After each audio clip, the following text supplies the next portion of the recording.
Президенти Ҷумҳурии Тоҷикистон пешвои миллат муҳтарам Эмомалӣ Раҳмон дар ноҳияи Бобоҷон Ғафуров корхонаи ҷамъияти дорои масъулияти маҳдуди суғд металлро оид ба истеҳсоли қубуру профилҳои металлӣ расман мавриди истифода қарор доданд. корхона бо саҳми соҳибкорони тоҷику ӯзбек Муллоҷон Мансуров ва Фаррух Фахриддинов бунёд карда шудааст. таъсиси корхонаи суғдметалл самараи таҳкими ҳамкориҳои иқтисодию тиҷоратии Тоҷикистону Ӯзбекистон мебошад, ки бо иродаи сарони ду кишвар дар асоси созишномаҳои байнидавлатӣ густариш меёбад. Ба президенти кишвар муҳтарам Эмомалӣ Раҳмон иттилоъ дода шуд, ки корхонаи коркарди металл бо харҷи беш аз 500 миллион сомонӣ сармояҳои дохилию хориҷӣ бо бунёди иншооти истеҳсолию инфраструктури соҳа дар масоҳати 6.5 гектар бо вориду насби дастгоҳу таҷҳизоти муосири стандартҳои аврупоӣ таъсис дода шудааст. тавре аён гардид, дар корхонаи навтаъсиси суғдметалл истеҳсоли қубуру профилҳои металлӣ дар технологияи пешрафтаи ҷаҳонӣ ба роҳ монда шудааст. ҷараёни истеҳсолӣ аз буриши металл, коркард ва истеҳсоли қубуру профилҳо то банду басти маҳсулот дар маҷмӯи дастгоҳу таҷҳизоти истеҳсоли ширкатҳои маъруфи давлатҳои Аврупо Фаспар, Отто Мелс, Фильтра, МТС, Термотул сурат мегирад. дар корхона ду адад таҷҳизоти технологии истеҳсоли қубуру профилҳо Отто Мелс насб гардидааст, ки дорои иқтидори калони истеҳсолӣ мебошад. дар ҳар яки ин хати технологӣ дар як дақиқа 160 метр қубуру профил истеҳсол мегардад ва иқтидори солонаи истеҳсоли 100 000 тонна маҳсулоти металлии сохтмонӣ мебошад.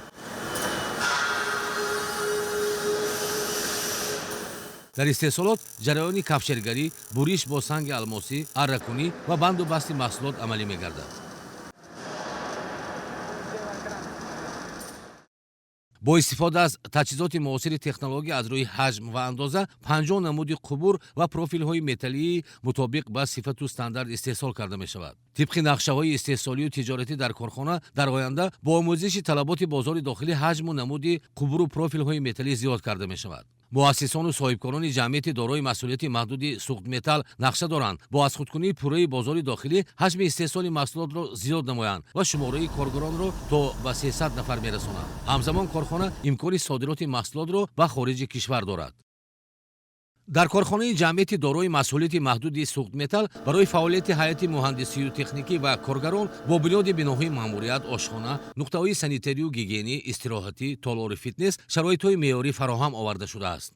сарвари давлат муҳтарам Эмомалӣ Раҳмон бо ҷараёни истеҳсоли маҳсулот, қубуру профилҳои металлӣ аз наздик шинос шуда, иқдоми соҳибкорони ватанию хориҷӣ ва мутахассисони ширкати суғдметаллро дар таъсиси ин корхонаи муосир, саҳмгузорӣ дар татбиқи ҳадафи чоруми стратегӣ, саноатикунонӣ бо сурати кишвар ва истиқболи арзанда аз ҷашни фархундаи 35-солагии истиқлоли давлатии Ҷумҳурии Тоҷикистон шоиста арзёбӣ намуданд.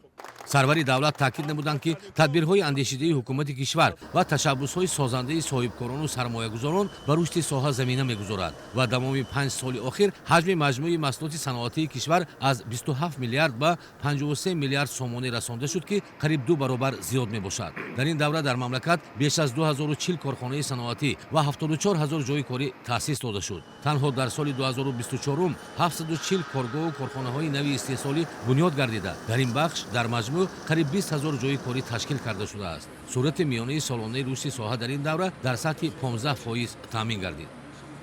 ҷамъияти дорои масъулияти маҳдуди суғдметалл бо технологияи пешрафта дар рушди соҳаи саноати кишвар саҳм мегузорад.